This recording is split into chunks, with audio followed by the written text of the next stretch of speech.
Good morning students. So start करते हैं आज आपकी नेक्स्ट वीडियो। ठीक है, हम क्या पढ़ रहे थे, आपका क्लास 11th में आपका चैप्टर 6 चल रहा है, किंगडम फंजाई। तो आपका 6 चैप्टर में ये किंगडम फंजाई है, इसमें मैंने फर्स्ट वीडियो आपकी बना दी है। ठीक है, जिसमें हमने फंजाई के बारे में पढ़ा था, उसके कैरेक्टरिस्टिक्स पढ़े थे। तो ये आपकी है सेकेंड वीडियो क्लास 11, जिसमें हम फंजाई के बारे में पढ़ेंगे। तो फंजाई के बारे में पढ़ेंगे हम कवक की संरचना। ठीक है, फंगल स्ट्रक्चर। ओके, तो हम स्टार्ट करते हैं फंगल स्ट्रक्चर।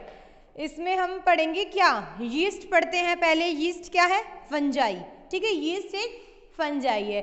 तो इसमें होगा यीस्ट एक कोशिकीय कवक है। यीस्ट क्या होंगी, एक कोशिकीय कवक। मतलब जो कवक होती हैं वो मल्टी सेलुलर भी होती है और सिंगल सेलुलर भी होती है, लेकिन यीस्ट जो है वो सिंगल सेल है। क्या है, सिंगल सेल। तो हम किसके बारे में पढ़ रहे हैं, यीस्ट के बारे में। ठीक है, तो यीस्ट क्या है, यीस्ट एक कोशिकीय कवक है। ठीक है, यीस्ट नंबर फर्स्ट पॉइंट होगा इसका, यीस्ट एक कोशिकीय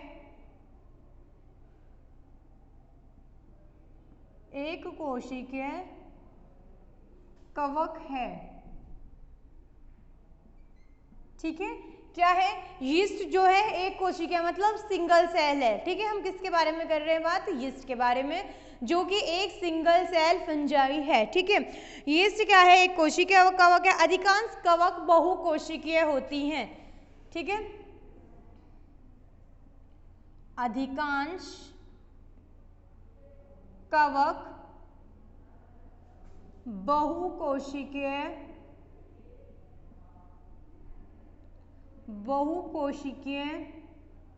होती है। मतलब जो सेल वो आपकी फंजाई होती है, मोस्टली ज्यादातर कवक बहुकोशिकीय होती है, लेकिन उनमें से भी क्या, यीस्ट क्या है, सिंगल सेल फंजाई। ठीक है, नॉर्मली अगर हम बात करें तो फंजाई को हम क्या कहेंगे, ये मल्टी सेलुलर होती हैं, यूकैरियोटिक होती हैं। ठीक है, लेकिन यीस्ट क्या है, फंजाई में जो यीस्ट है या यीस्ट फंजाई है वो क्या होती है, वो सिंगल सेल होती है, एक कोशिकीय होती है। बाकी अधिकतर फंजाई क्या होती हैं, बहुकोशिकीय होती है। ठीक है, इनका शरीर लंबे धागे के समान रचनाओं में बटा होता है। इनका शरीर लंबे धागे के समान, इनका शरीर लंबे धागे के समान रचनाओं में बटा होता है। जैसे इनकी स्ट्रक्चर होगी ना, जैसे धागे होते हैं, धागों की जो स्ट्रक्चर होती है इस तरीके से बिखरे हुए, इस तरीके से इनकी स्ट्रक्चर होगी, लंबी धागों के समान रचनाओं में बटा होता है। इनकी जो बॉडी होती है वो लंबे जो धागे होंगे उनके समान रचनाओं में बटी होगी। ठीक है, फिर क्या है, जिन्हें कवक तंतु या हाइफी कहते हैं। जिन्हें कवक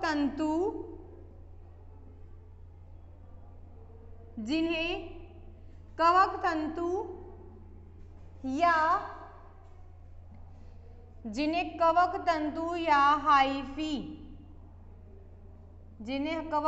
या हाइफी कहते हैं।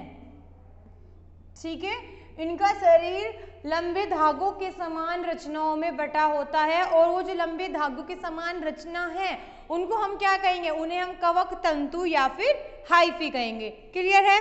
नेक्स्ट है, कवक तंतुओं की भित्ति कवक सेलुलोस या काइटिन की बनी होती है। कवक तंतुओं की भित्ति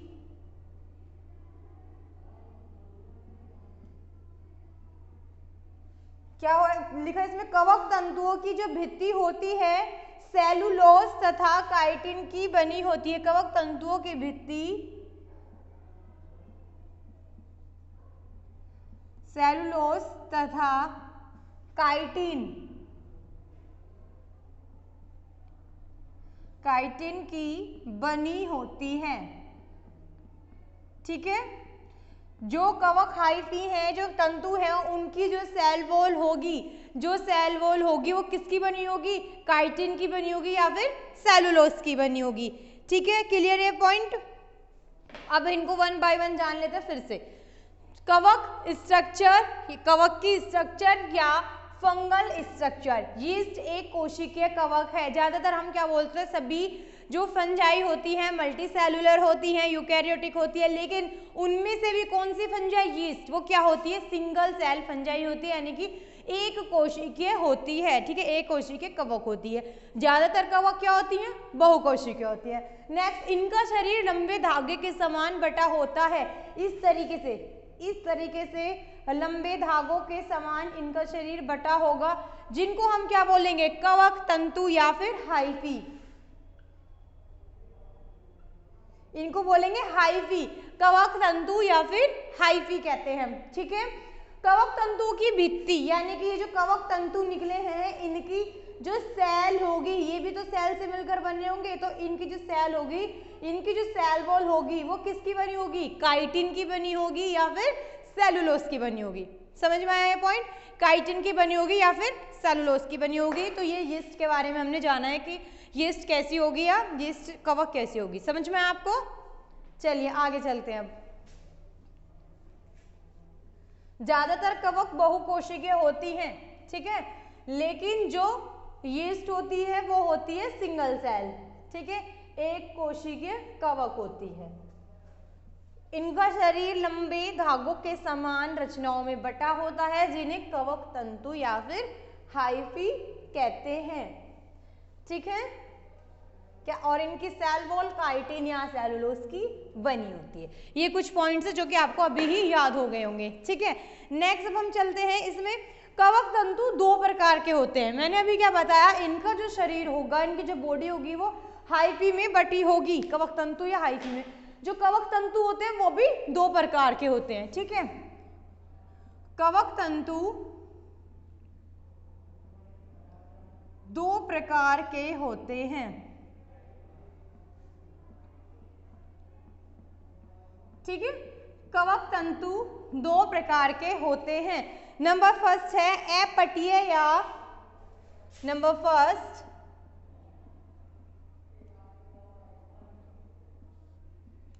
ठीक है, दो प्रकार के कवक तंतु होंगे जिन्हें कहेंगे अपटीय या संकोशिक।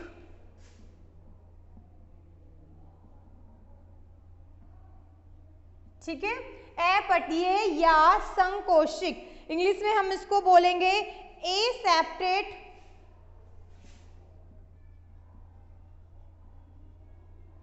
ठीक है, क्या बोलेंगे हम इसको? एसेप्टेट और कनेक्टोसाइट। ठीक है, क्या बोलेंगे?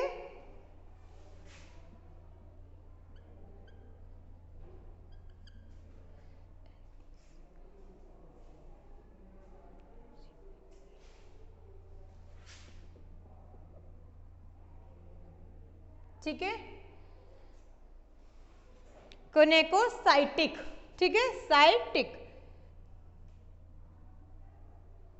तो आपके मैंने बताया कवक तंतु दो प्रकार के होते हैं, अपटीय या संकोशिक। इसको बोलेंगे एसेप्टेट और कोनेकोसाइटिक। एसेप्टेट और कोनेकोसाइटिक। अब हम इसके बारे में पढ़ेंगे कि कवक तंतु दो प्रकार के होते हैं। ठीक है, नंबर फर्स्ट एसेप्टेट। इसमें आपका एग्जाम्पल बनता है फाइकोमाइसिटीज। क्या होगा? फाइकोमाइसिटीज। एग्जाम्पल है फाइकोमाइसिट्स।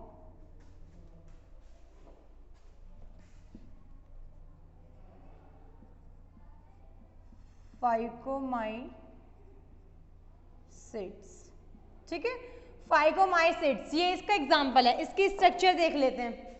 इसकी स्ट्रक्चर कैसी होगी? सेप्टेट हम बात कर रहे हैं। ठीक है, जैसे ब्रांचेस निकली होती है ना ट्री की, उसी तरीके से।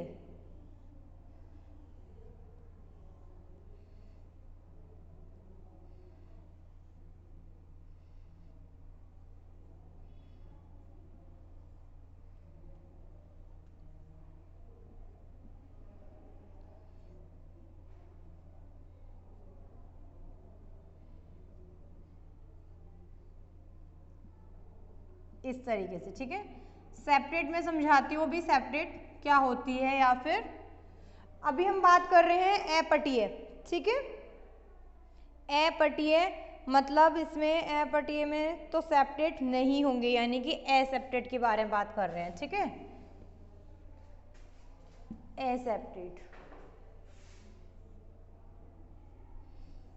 इस तरीके से।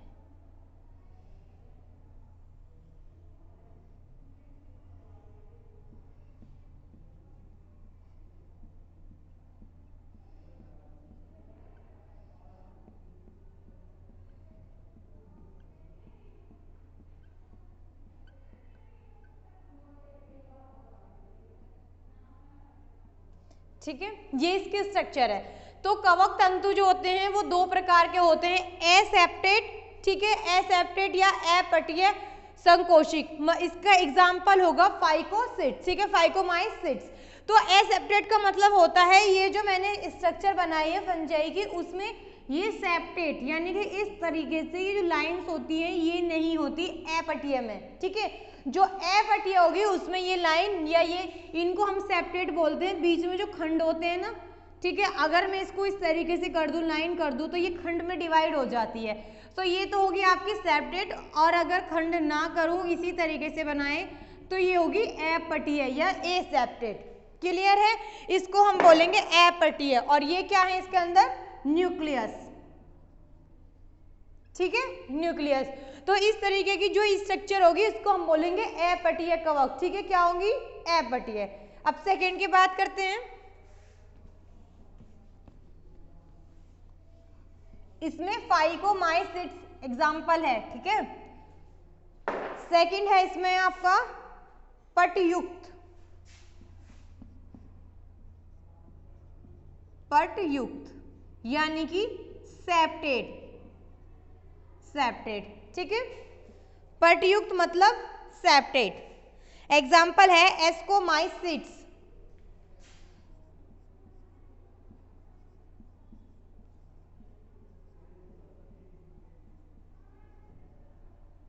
एस्कोमाइसिट्स, ठीक है। एग्जाम्पल है बेसिडियो,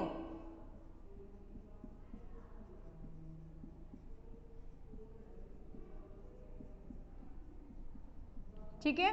एस्कोमाइसिट्स और बेसिडियोमाइसिट्स, मैंने बताया कि कवक तंतु दो प्रकार के होते हैं, एसेप्टेट और सेप्टेट, ठीक है। एक में सेप्टेट होंगे, एक में सेप्टेट नहीं होंगे। अब दोनों स्ट्रक्चर एक बार फिर से देख लीजिए, यहां पर आपको क्लियर हो जाएगा, ठीक है।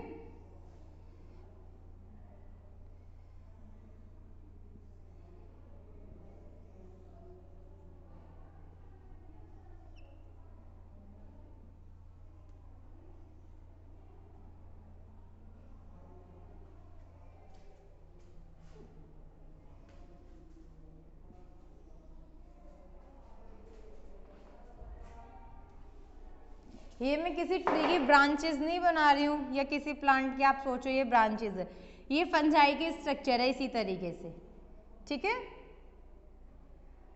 क्या है, फंजाई की स्ट्रक्चर।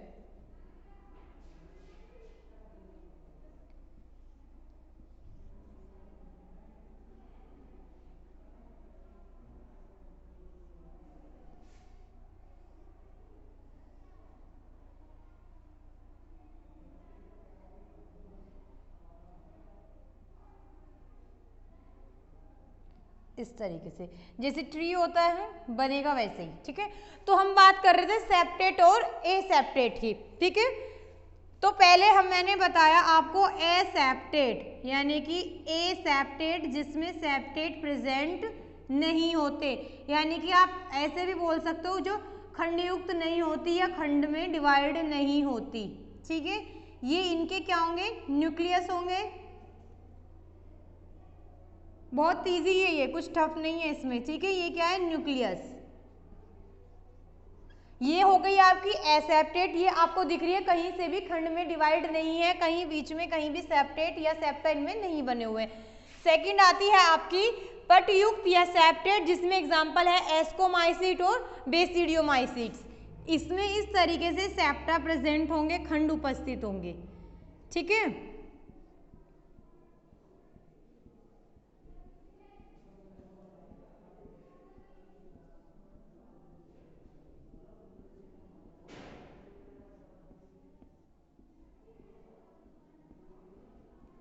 इसमें क्या होंगे, खंड।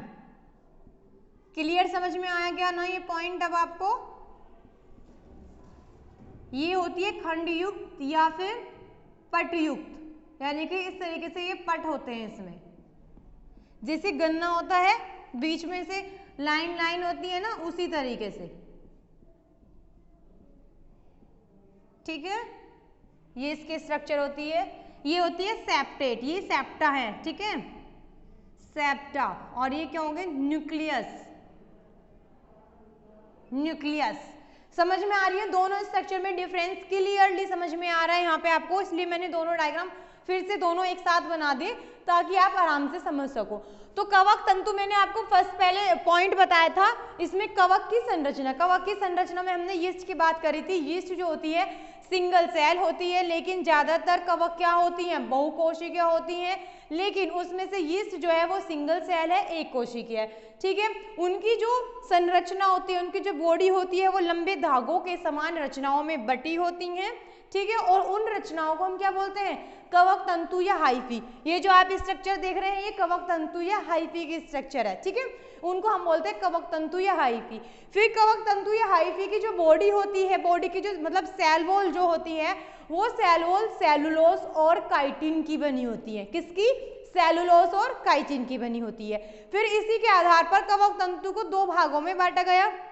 ठीक है, कवक तंतु दो भागों में बांटे।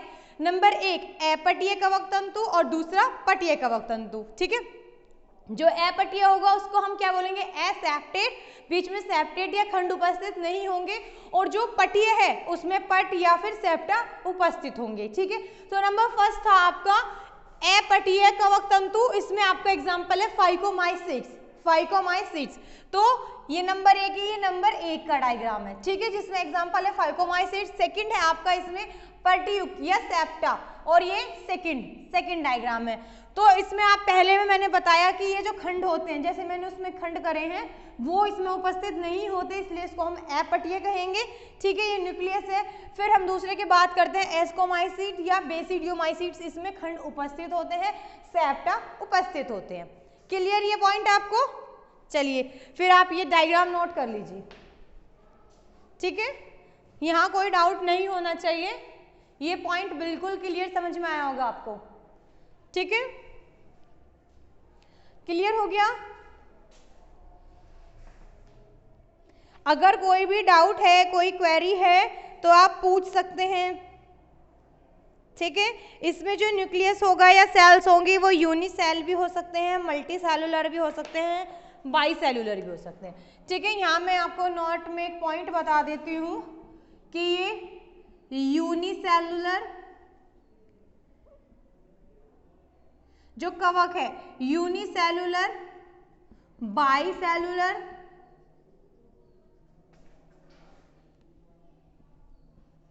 और मल्टी सेलुलर, तीनों प्रकार से होते हैं। यूनिसेलुलर मतलब सिंगल सेल, बाई सेलुलर मतलब 2 सेल्स और मल्टी सेलुलर 2 से भी अधिक। ठीक है, 2 से अधिक वो होगी मल्टी सेलुलर, बहुकोशिकीय। समझ में आया ये पॉइंट आपको? चलिए, ये तो आपकी फंगल स्ट्रक्चर थी। अब हम बात करते हैं सेल स्ट्रक्चर के बारे में। किसकी सेल? फंजाई की सेल। ठीक है, कवक की जो कोशिका होती है। ठीक है, कवक की कोशिका के बारे में या फिर सेल स्ट्रक्चर के बारे में हम बात करते हैं। क्लियर है?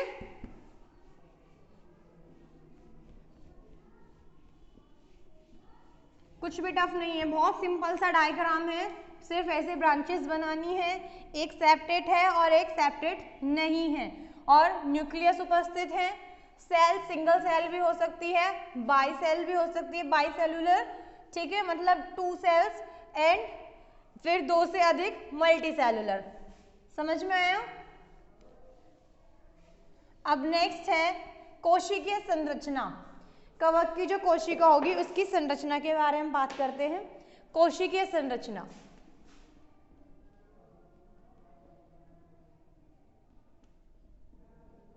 कोशिकीय संरचना, सेल स्ट्रक्चर।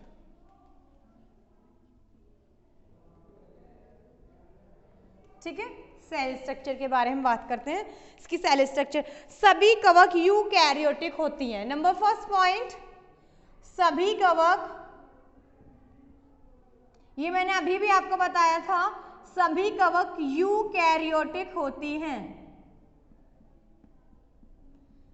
ठीक है, सभी कवक यूकैरियोटिक होती हैं। यूकैरियोटिक मैंने आपको जब आपको 5 किंगडम क्लासिफिकेशन बताया था उसमें मैंने पूरा एक टेबल बना के पूरा नोट कराया था, क्या प्रोकैरियोट्स हैं, क्या यूकैरियोट्स हैं, क्या कौन कौन से किंगडम आप पढ़ेंगे, कितने किंगडम्स में मैंने उसको डिवाइड किया था। तो मैंने आपको बताया जो सेल्स होगी वो सिंगल भी हो सकती है, बाई यानी कि 2 भी हो सकती है, और 2 से अधिक यानी कि मल्टी सेलुलर भी हो सकती है।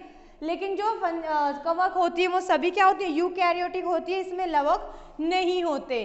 क्या नहीं होते, लवक, इसमें लवक नहीं होते। ठीक है, लवक नहीं होते हैं। फिर इसके बाद कवक भित्ति, कवक सेलुलोज की बनी होती है। ठीक है, कवक भित्ति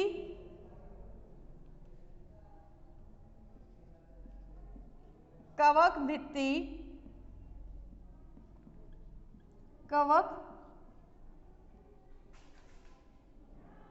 सेलुलोज।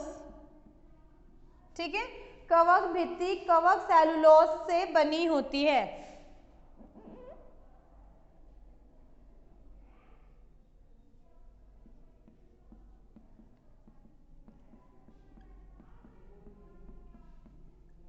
ठीक है, क्लियर है, ये पॉइंट भी सेलुलोज की बनी होती है।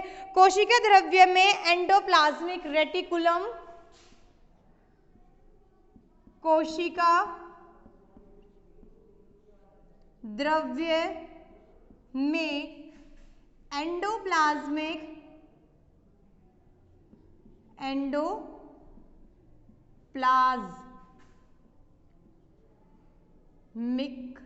रेटिकुलम, इसको हम शॉर्ट में बोलते हैं ER। ठीक है, माइटोकॉन्ड्रिया,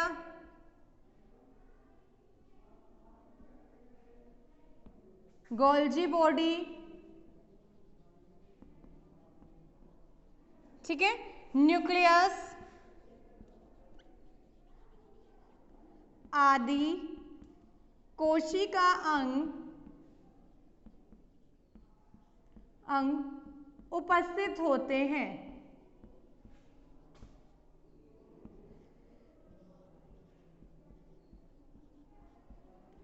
ठीक है, कौन कौन से अंग मैंने बताए इसमें, आदि कोशिका अंग। देखिए इसमें कोशिका संरचना, सभी कवक यूकैरियोटिक होती हैं। ठीक है, कवक जो होंगी वो प्रोकैरियोटिक नहीं होंगी, क्या होंगी, यूकैरियोटिक। प्रोकैरियोटिक में आपको बता चुकी हूँ, मोनेरा जगत जो मैंने आपको पढ़ाया वो क्या होता है प्रोकैरियोट्स में। ठीक है, तो सभी कवक यूकैरियोटिक होगी, इसमें लवक नहीं होते। लवक प्लास्टिड्स, क्लोरोप्लास्ट। ठीक है, प्लास्टिड, क्लोरोप्लास्ट, फंजाई तो कभी फोटोसिंथेसिस करती नहीं, आपको पता है। ठीक है, तो फंजाई फोटोसिंथेसिस नहीं करेगी, तो क्या लवक उपस्थित नहीं होगा, तो फोटोसिंथेसिस नहीं करेंगे, तो इसमें जो लवक होंगे वो उपस्थित नहीं होते या लवक नहीं होते। नेक्स्ट, कवक भित्ति सेलुलोज से बनी होती है। इनकी जो सेल वॉल होगी वो किसकी बनी होगी, सेल वॉल जो होगी सेलुलोज की बनी होगी। ठीक है, प्लांट्स की भी सेल वॉल सेलुलोज की बनी होती है और इनकी भी सेल वॉल किसकी बनी होगी, सेलुलोज की बनी होगी। लेकिन प्लांट्स फोटोसिंथेसिस करते हैं, फंजाई फोटोसिंथेसिस नहीं करती। क्लियर। सो नेक्स्ट पॉइंट, कोशिका द्रव्य में एंडोप्लाज्मिक रेटिकुलम, जैसे कि कोशिका द्रव्य में कोशिका अंग की हम बात कर रहे हैं। क्या क्या कोशिका अंग, न्यूक्लियस, माइटोकॉन्ड्रिया, जो गोल्जी बॉडी होती है, गोल्जी काय, एंडोप्लाज्मिक रेटिकुलम, न्यूक्लियस एक्सेट्रा, जो भी इसके अंदर क्या होंगे, कोशिका अंग होंगे, सेल ऑर्गन्स होंगे, वो इसमें उपस्थित होंगे। किसमें, कवक के सेल वॉल में। क्लियर है, ये आपको 4 पॉइंट्स चाहिए, चारों के चारों पॉइंट्स आपको क्लियर होने चाहिए, कोई डाउट नहीं होना चाहिए इनमें। ठीक है, ये पॉइंट्स नोट कर लीजिए आप। चलिए, कोई डाउट नहीं होना चाहिए इन पॉइंट्स में, कुछ भी टफ नहीं है इसमें। ठीक है, हुआ ये पॉइंट नोट। अब हम किसकी बात कर रहे हैं, कोशिका की संरचना की बात कर रहे हैं हम। ठीक है, तो कोशिका की संरचना को फर्दर कुछ पार्ट्स में डिवाइड किया जाता है। इनका जो माइसीलियम होता है या इनमें जो तंतु होते हैं, सबका अपनी अपनी अलग अलग स्ट्रक्चर होती है, एग्जाम्पल के अकॉर्डिंग या फिर फंजाई के अकॉर्डिंग, ठीक है। तो वो हम पढ़ेंगे नेक्स्ट वीडियो में। यहाँ तक आपको कोई डाउट नहीं होना चाहिए। अगर कोई डाउट है तो आप कमेंट कर सकते हैं और पूछ सकते हैं, कुछ भी क्वेरीज है अगर आपकी, ठीक है। 2 वीडियो हुई हैं और अभी तक कोई डाउट नहीं होने चाहिए, ये पॉइंट्स भी क्लियर हैं। सभी कवक यूकैरियोटिक होती हैं, सभी कवक की मैं बात कर रही हूँ, ठीक है। All fungi are eukaryotic, clear this point. All fungi are eukaryotic, सभी कवक यूकैरियोटिक होते हैं, इनमें लवक उपस्थित नहीं होते, यानी कि प्लास्टिड या क्लोरोप्लास्ट इनमें प्रेजेंट नहीं होता क्योंकि ये फोटोसिंथेसिस नहीं करती, clear. And the next point is कवक भित्ति कवक सेलुलोज की बनी होती है।